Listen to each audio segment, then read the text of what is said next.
Pre tých, ktorí máte iPhony, dnes vám ukážeme, ako si nastaviť červený filter. Už ste o tom počuli, je to veľmi dôležité, hlavne večer, aby ste sa dobre vyspali, aby ste túto modrú farbu, ktorú vidíte, úplne odfiltrovali, aby vaše mitochondrie boli zdravé. Takže poďte sa na to pozrieť. Ako prvé samozrejme prejdite do nastavení, následne prístupnosť. Tu na niekde dole by mali byť skrátka prístupnosti. Ako prvé si musíte zapnúť farebný filter. Pomocou toho vlastne budete cez skratku hľadať, ktorú hneď ukážeme.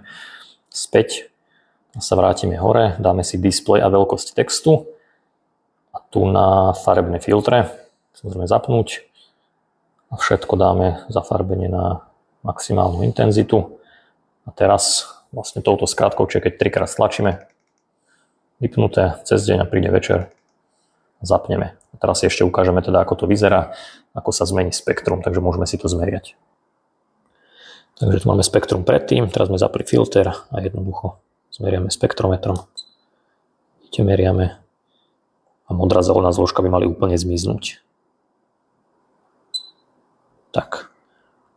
Dajte nám do komentára vedieť, či by ste prípadne uvítali aj meranie na Android, kde sa dajú samozrejme nastaviť rôzne aplikácie ako je Iris, Efflux, prípadne iné.